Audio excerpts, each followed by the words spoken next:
Well, good morning to all of you frontline employees in the public works sector all across North America, from coast to coast. Thousands of frontline employees joining and participating in building the public sector one leader at a time. On Friday, I tried to make the case that informal leaders were a key to the department being successful, and the key to you filling your vital and important role, where you touch every citizen from cradle to grave. You build, maintain the framework, the platform, the infrastructure for 21st century community to happen.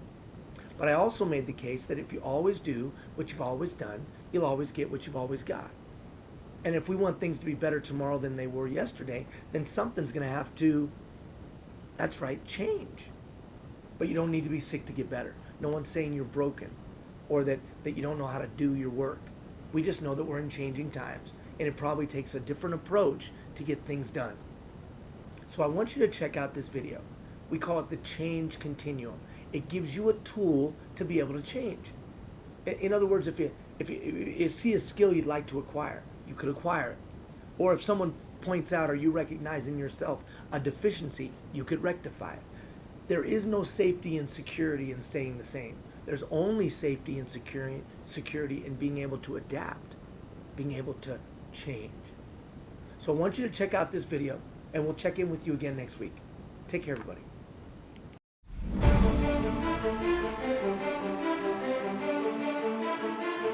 So it's called the Change Continuum, a process for personal change. So I've tried to make the case that things, they are a-changing. We're in a time of transformation, like Drucker said. And whether you're in a big community or a small community, time of transformation. Whether it's in your house or in your workplace or in your neighborhood, time of transformation.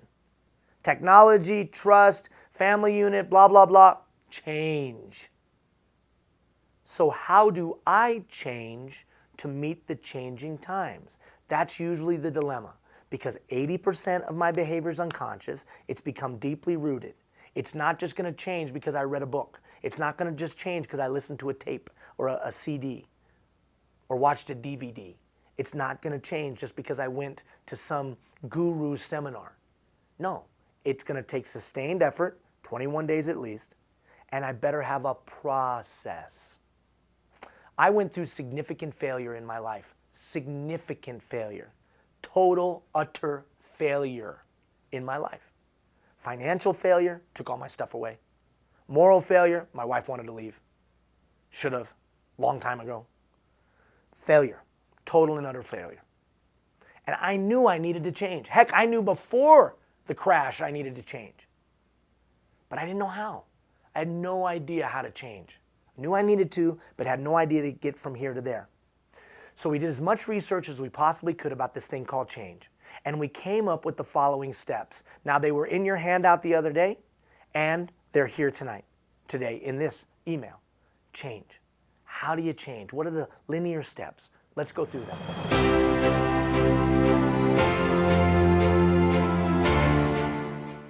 First step, willingness. Are you really willing to change? A lot of people talk change. A lot of people move their lips about change. But when push comes to shove, that's all it is. They're just talking and moving their lips. They're not willing to really change. Well, how would I know you're willing? Well, if you did buy a book, if you did listen to a tape or a CD, you know what generation I'm from when I say tape. The number one way that I know you're willing to change is when you stand up and look at another human being and say, I need to change this, will you help me? Oh, I'm never going to admit that. Well, that's why you won't change. See, because if you had everything you needed within you to change that thing, you would have changed a long time ago. Obviously, you don't have it. So why not just say, I need some help. I need someone to give me insight, wisdom, knowledge. I need more than I have now to make the change. Are you willing? And how would I see that willingness? Step number 2, because willingness in and of itself is not enough. Step number 2, you see it on the handout, education. I've got to go get knowledge beyond what I have now. I need more knowledge. Einstein said, everything within me was only enough to get me where I'm at today. If I want to go any further, if I want to be any better, he said something had to change. And what he usually meant was, I got to go get more knowledge. Now here's the beauty of today's day and age. For the first time in the history of mankind, you have all the information you need at your fingertips. What's it called? The University of Google. Yeah, the University of Google. Maybe you've gone there before. Or the University of Yahoo, or the University of whatever the search engine is. You can go get all the information you need about a certain subject matter. You got something that breaks your heart, something that just kills you that's going on in your neighborhood or community. I care about this. This thing breaks my heart, Ian. Well, how knowledgeable are you? I find out real quick how much something breaks your heart if you have any knowledge. If you can tell me the leading practices and the best practices around the globe, then I know it breaks your heart. Good-hearted, well-meaning people screw things up every day because they don't have any knowledge. So take the time to go get the knowledge. 15 minutes a day. Take the thing that breaks your heart and go spend 15 minutes a day learning about it. Or take the thing that you know you're not very good at and take 15 minutes a day and learn about it. By going to the University of Google and typing in best practices in whatever breaks your heart. Or best practices on the thing you want to get better at. Or best practices on the thing you want to change. You'll get 495,000 responses in 1.29 seconds. And if you're on ExploreNet, it'll be 7.9 seconds. It'll be a little bit slower, but you'll still get the information. And what will you do? You'll read it, you'll take it in, and you'll become educated on the subject matter. Educated on the thing you want to change, educated on the thing you want to grow on, educated on the thing you want to impact. Go get the knowledge. Tired of dealing with people who want to make the world a better place, but aren't willing to put in the time to get the knowledge to make the world a better place.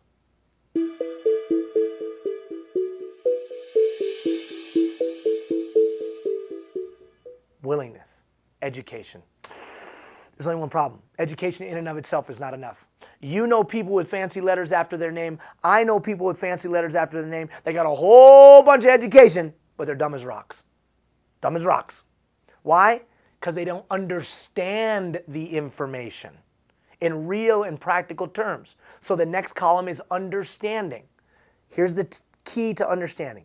Read it, write it, hear it, think it, talk about it, do it. If you want to take knowledge and really understand it, use those 6 things.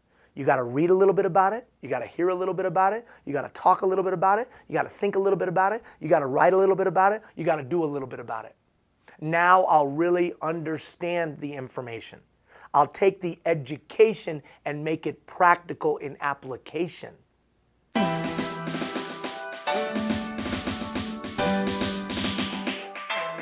Step number 1, willingness. Step number 2, education. Step number 3, understand it through that blended learning that I just described. Then, and only then, am I ready to come up with a plan for the next step, action. See, a lot of people jump from first one to action and skip the education and understanding, and then they wonder why their plans suck. Excuse my language. They suck because they didn't have any education and understanding. So once I have education and understanding, which shouldn't take that long, 15 minutes a day for 30 days. Just take 15 minutes a day for 30 days and go get it. And now I'm ready to put together a plan. Now, I'm not going to go into a long dissertation about building the plan. I'll just say this. The action needs to be focused. There's a lot of people that are just out there taking action but getting nothing done. So the action needs to be focused. How do I focus it? Clearly defined objective. Clearly defined timelines. Clearly defined action steps that I put on paper. Clearly defined objective. What exactly is it you're trying to accomplish? Clearly defined timelines. When exactly are you trying to accomplish it? Clearly defined action steps. What are the action steps necessary to get from here to there? Now, we'll have plenty of time to unpack this planning model, but for now, clearly defined objective, clearly defined timeline, clearly defined action steps that I put on paper. Make it real. That's why you're being asked to make a commitment. Maybe not yet, but you're being asked to make a commitment that you submit to me, because we're going to put the plan down on paper.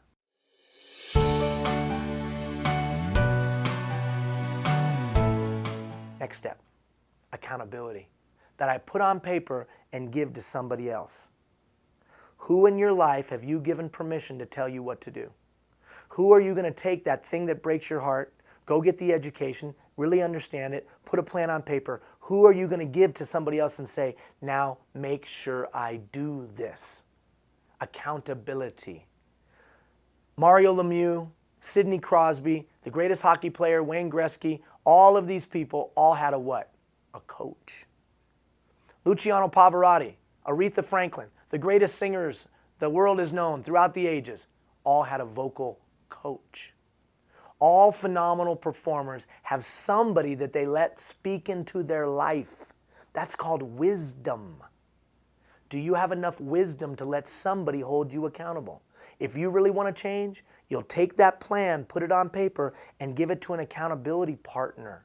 Through this process, I can be that, but I'm not with you every day. You need to have an accountability partner that's near you, that can really see what you're doing all the time. Me, you're going to send me an email here and there and talk to me face to face a couple of times, and you can shine me on if you know what I mean.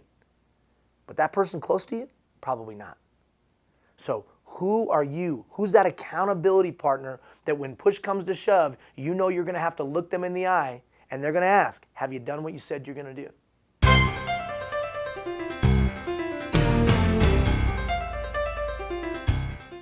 Final step, analysis.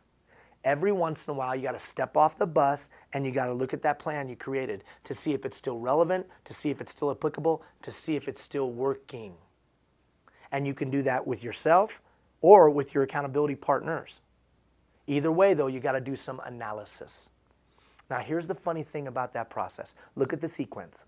1, I check my heart and decide, am I really willing to change? That manifests itself most profoundly when I say to another human being, not only am I willing to change, but I'm telling you about it, which makes it real. 2, then I go get as much information and education as I possibly can, because the amount of information and education I have at this moment probably isn't enough, otherwise I would have used it.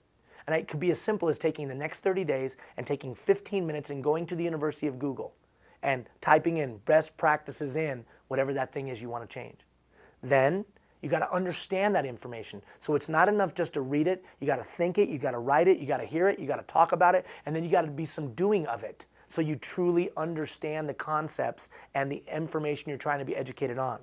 Then you translate the education and information and understanding into some kind of linear plan, which we'll talk more in depth about at another time. But the simplicity is clearly defined objective, clearly defined timeline, clearly defined action steps that I put on paper to make it real. And then I give it to somebody else. Accountability. Who have I given permission to tell me what to do? Everybody needs a coach. And then every once in a while, I got to stop and analyze. Now, am I saying that if you followed that sequence, I'm guaranteeing change? No. But I'll tell you this, you got a hell of a lot better chance. Because now you're not trying to change, you're training to change. Training implies focus. Training implies direction. Training implies steps. Training implies that you've got it all together to get to that objective you've laid out for yourself. Training. Over a period of time, as you follow this sequence, it'll just become a part of the 80% of your unconscious behavior. True leadership today understands that we're in changing times and knows they got to be able to change. That's the first step. I've now given you a continuum to do so. Think about it thoughtfully, and we'll talk to you again soon. Take care, everybody.